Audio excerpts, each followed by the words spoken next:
Hola,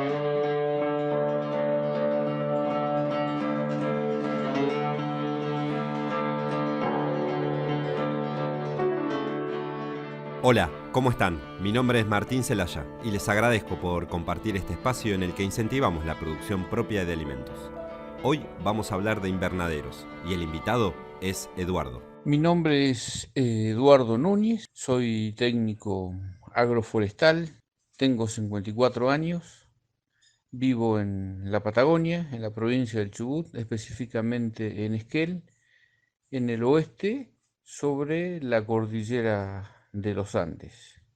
Un invernadero es una estructura que construimos para poder controlar ciertas variables ambientales que van a favorecer el desarrollo de los cultivos. Esas variables ambientales son las temperaturas máximas y mínimas, la humedad, el viento y la luminosidad. Para que funcione bien el invernáculo y cumpla estas condiciones, el diseño es muy importante para poder controlar dichas variables. Al respecto, Eduardo dice: Eso se logra construyendo ventanas, puertas, de tal forma de que podamos controlar básicamente temperatura y humedad, ya que en ambientes cerrados, con altas temperaturas y altas humedades, es muy proclive la aparición de hongos y enfermedades.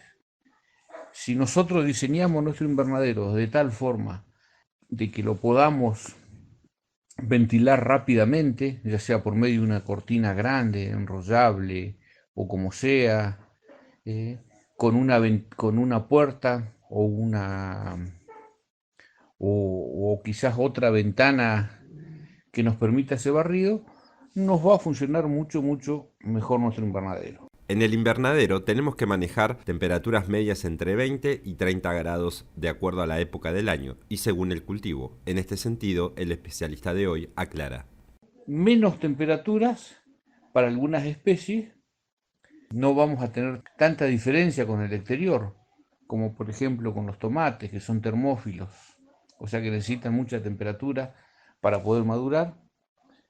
Y con mucha más temperatura, lo que vamos a hacer es que las plantas, por más que tengan mucha temperatura, van a cerrar los estomas, las plantas, que es la parte por donde respiran y realizan todo lo que es la fotosíntesis, y no vamos a tener crecimiento. O bien se nos van a ir lo que comúnmente se dice las plantas en vicio, o sea, en poco tiempo van a florecer. Entonces, para evitar esto, hay que recordar que siempre en nuestro invernadero tenemos que diseñar una buena ventilación, que es fundamental para el manejo del mismo.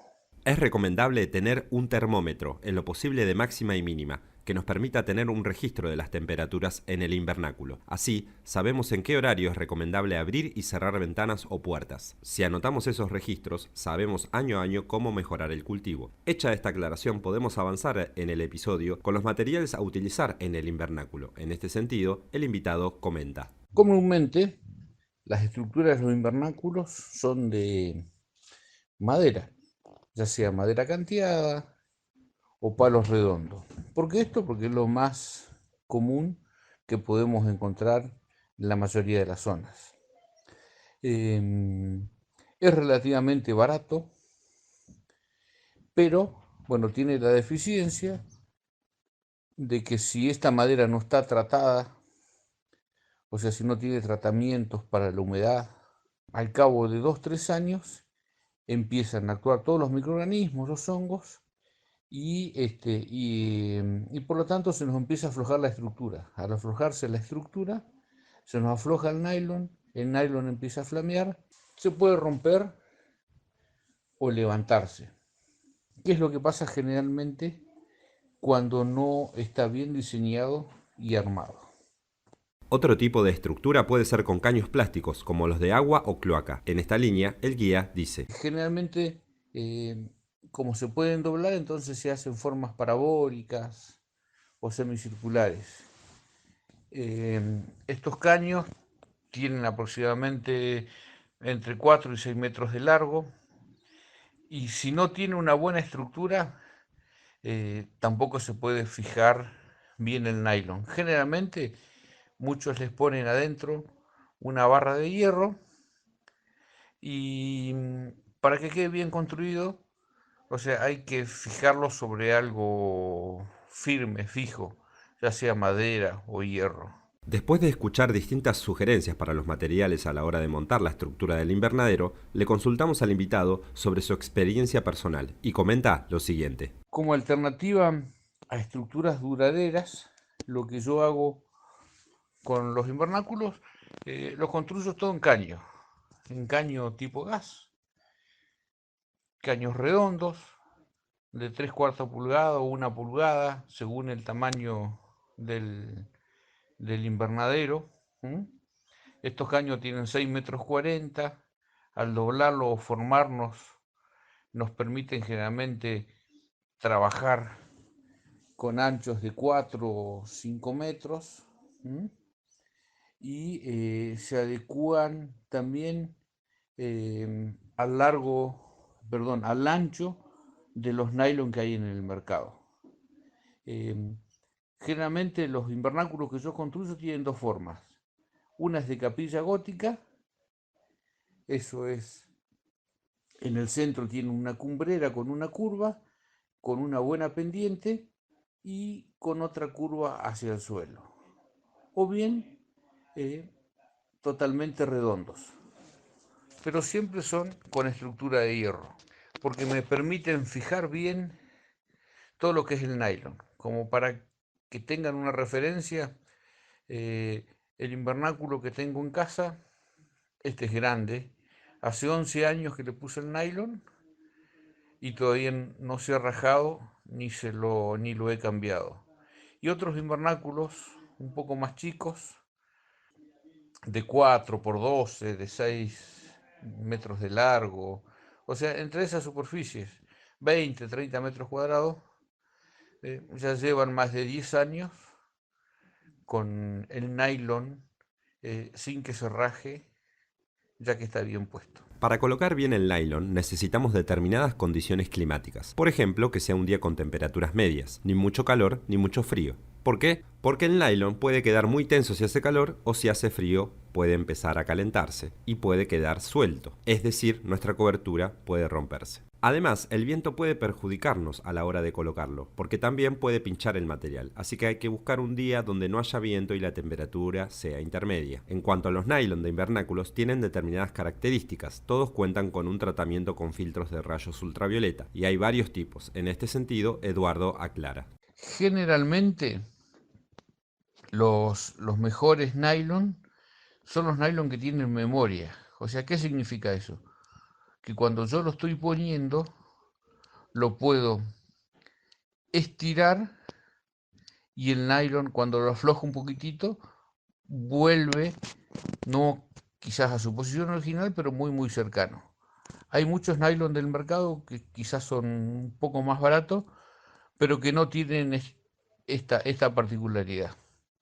O sea que si yo los tiro, cuando quiero volver a reacomodarlo, me va a quedar una especie de globo o de alguna forma. Tenemos varios anchos y espesores de nylons. Generalmente los anchos arrancan de 2 metros, 3 metros hasta 12 metros. Cuando hacemos el diseño del invernáculo tenemos que tener en cuenta los anchos comerciales del mercado, de tal forma de optimizar el máximo posible, es decir, que no generemos desperdicios. Ahora vamos a hablar de algunos tips para organizar el invernadero. El primero tiene que ver con el diseño y la disposición de los cultivos. Algo interesante para ir realizando nuestros invernaderos es el diseño de cómo vamos a ir poniendo año a año o las varias etapas de nuestro cultivo, ¿no? Porque hay cultivos que en 60 días los podemos llegar a tener, ¿eh? Y lo que hago generalmente es formo caminos con piedras lajas que pueden ser móviles, entonces de esa forma voy cambiando siempre el camino o voy anotando donde sembré hojas, ¿eh? Después cuando voy a sembrar nuevamente lo trabajo con, eh, con plantas que me tiren abajo, zanahoria, rabanitos, etcétera. Es importante para trabajar cómodos y sin dañar nuestra cintura que haya algunas mesadas para facilitar las tareas en el invernáculo. Al respecto, el invitado dice: También lo que realizo en mi invernadero y en otros invernáculos que construyo son mesadas. Mesadas un poquito altas de tal forma de que pueda trabajar protegiendo mi cintura, que únicamente tenga que hacer movimientos de brazo, que esas mesadas pueden ser de madera, de hierro, forradas con nylon, y en ese caso optimizamos un poco la superficie del invernadero. Por último, el guía de hoy hace un comentario en relación a los invernaderos y el verano. A la vez, en el verano vamos a sufrir muchas temperaturas altas. Entonces también tenemos que asegurarnos cuando construimos nuestros invernáculos que tengan algunos soportes como para poner media sombra. Y en lo posible que esa media sombra esté separada del nylon. Cuando hablo de separada es que esté 10-12 centímetros separada o arriba del nylon. Entonces de esa forma actúa la media sombra en forma espectacular. Y a la vez que no sea una media sombra muy densa, o sea, con una media sombra del 50% anda perfecto. No hay huerta atrás.